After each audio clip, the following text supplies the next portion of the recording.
Hi, I'm Ailey. I'm a designer and this is my first video.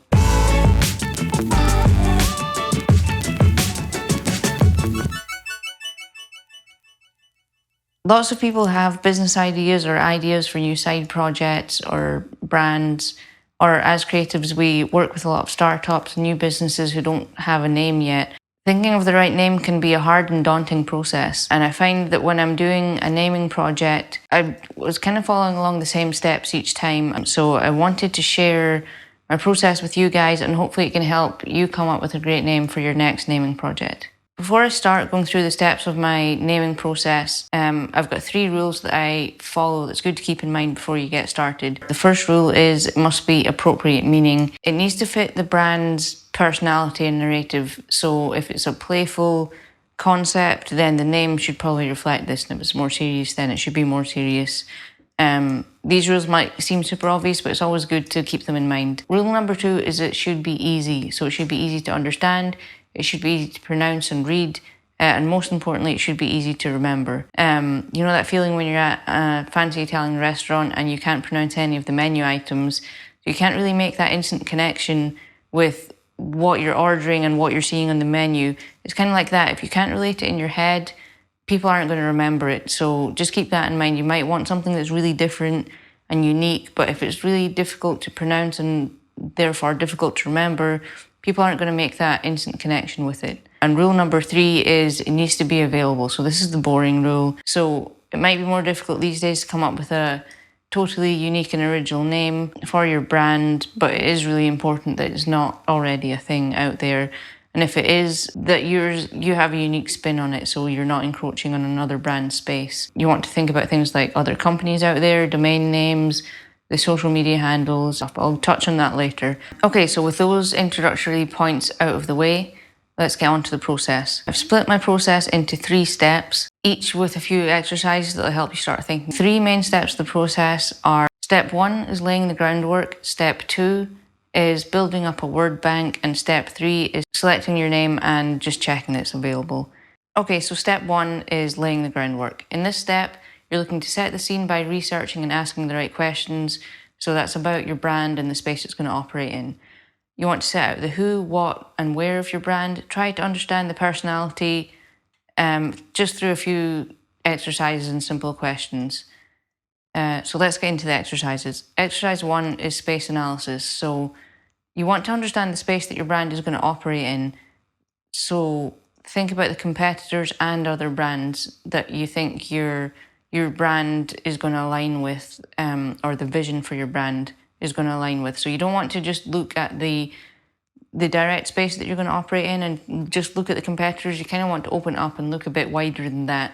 So for example, when Daniel and I were thinking of the name for Design Break, our YouTube channel, we did research not just on other design or educational channels. We looked at other channels that kind of followed the same format that we were looking to follow. So for example, Good Mythical Morning is a show that I used to watch a lot, and they've got 2 hosts and we wanted to have 2 hosts. So we kind of looked at that sort of thing. An interesting point in that case is Good Mythical Morning is called Good Mythical Morning. I'm sure it still is called that. But I started to refer to it as Rhett and Link because they are the show, which was kind of quite appropriate to us. We didn't end up calling the channel Ailey and Daniel, mainly because my name is so hard to pronounce and remember, but that was an option that we thought of because it seemed to fit, and we really wanted to be the personality of the channel. So things like that. You're not just looking at competitors, open it up and try and look at different things as well. And if you look at the space that your brand is going to operate in and sort of list a lot of different brands, competitors, that kind of thing, you might start to notice patterns. So that's a good thing to sort of look out for and just notice patterns. And then you either might want to formulate your name along the same lines, or you might want to be different, go along different lines. So that's exercise 1, just looking at the space. Exercise 2 is thinking of your brand as a person. So you might have a good idea in your head already of who your brand is, but it's always good just to write this down. For this step, we just imagined our brand as a person. It's just describe it. So just list 10 or more or less adjectives about who your brand is. So for example, for Design Break, we wrote down things like entertaining, valuable, friendly, easygoing, just the things that we wanted our brand to become. That's exercise 2. Exercise 3 is writing your brand personality statement. So now you've kind of done that groundwork, you've looked at the space, you've thought of your brand as a person, formulated some things. You want to kind of put that into just a statement that you can refer back to. The brand personality statement is something that can be really useful in future as well. Just something you can refer back to and make sure you're staying authentic to what your vision for your brand is. So just think about what your brand does better and who it does it for. So for example, Design Break's statement is something like, Design Break provides entertainment for people who love design on their coffee break. Keep it really simple, but really accurate and something you can refer back to in future. That's step 1 out of the way. Step 2 is word association. This is where you start building up a bank of words. For this part, just be aware that the word association is as much to generate ideas and inspiration as it is to have a bank of potential names. So don't get too precious about this point. No idea is a silly idea. Don't get hung up in tiny details. Just try and be fast and loose. To build the word bank, the easiest and best way to do it, I find, is to just define a few relevant categories. So exercise 4 is thinking of the people involved in your brand. So this step is really quick and you'll probably just end up with a short list for this step. But like I mentioned before, founders or hosts, in our case, could be one potential route that you might want to look down. A lot of people are building on personal brands a lot more now, and you might realize that that's the appropriate route for you guys to go down. But apart from founders and hosts and that kind of thing, the people of the brand, you might have relevant things in history or even mythology that might be relevant. So, for example, something I didn't actually know, the name Nike is actually from Greek mythology. Nike is the goddess of victory, which I actually found was really interesting. There's a lot of really interesting nuggets out there that might kind of relate in some way to your brand. Just don't end up spending hours on down a Wikipedia hole, because that can happen. But Wikipedia is a really good place for getting all this relevant information. Exercise 5 is looking at your offering. So what are the 2 to 6 key themes that your brand is offering your customers or audience? And these will form the categories that you're going to start building your word bank under.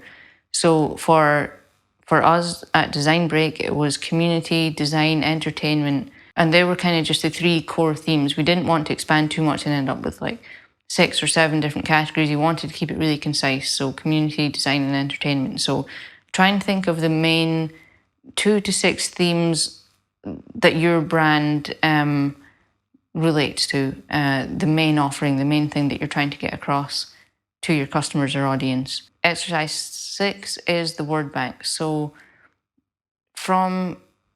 you've got your adjectives from step 1, which are useful just to have there so you can refer back to them, bounce ideas off of them. And then you've got your categories. So people, you probably won't expand on that, but then you've got your themes category next. So just have these as headings, and underneath them, just sit with a thesaurus and a dictionary and just try and write down as many words as you can think of that relate to these categories. And don't be too precious about this. Just try and list as many words that you think might be related to. Don't try and just stick really straight and narrow. Let it sort of expand out and try a few different things. These are just words that you're just listing down. So you should end up with your categories with the words underneath it that you're then going to draw from in the next couple of exercises. Exercise 7 is formulation. So this is the fun part. This is when you actually start to put together the words to try and make potential names. So you might want to look back at the patterns you noticed in step 1, and then just use your word bank. Just start trying a few different combinations. Remember, no idea is silly at this point. Just put down whatever pops into your head, and you'll probably find that one idea will lead to another different one. You'll go down a few different routes. So in this step, try and generate at least 100 potential names. So it really is about volume. Exercise 8 is ranking and selection. So pick 20 of your favorites and then just rank them. I'm sure you'll probably have a favorite by this point, but try not to be too precious about one favorite name in particular. Okay, so now you should have a list of 10 to 20 great names all ranked, and you want to start checking the top ones. So just start with the first one and check the availability across platforms and resources. The most important thing to check is other companies. Make sure there's no other brands with the exact same name. Sometimes it's okay to have the same name as long as you're in a different space, but this can be quite region specific. So you want to probably check with your authority in your area what you're allowed to do. You don't want to be encroaching on another brand's space. So if that checks out, you probably want to check the domain name next. So just go on to a domain checker, check if your ideal domain name is available, and if it's not, you can get a bit creative with the different extensions and how you actually form the domain. Once you've done that, the next one, the obvious one, check the social channels. Just the most important thing to remember about the social channels is you might need to get a little bit creative, but as long as you can be consistent across all the platforms, it should be okay. You want to make sure it's consistent across all the platforms so people can easily find you. Okay, so if it's not looking viable for your perfect name, you can either just move on to the next one in your list, or you can take your name of choice and then maybe try and tweak it a little bit. Try and just look at it and work out why did you like that name so much, and try and tweak it just to come up with one that is available but it goes along the same lines. Okay, so that's my process for coming up with a good name. It's not always a one-fits-all sort of method, but I find it at least always creates a good base to work from. And if you did use my process and you came up with a good brand name, feel free to share it below. I'd really love to see your ideas and what you've come up with. Okay, thanks. Bye.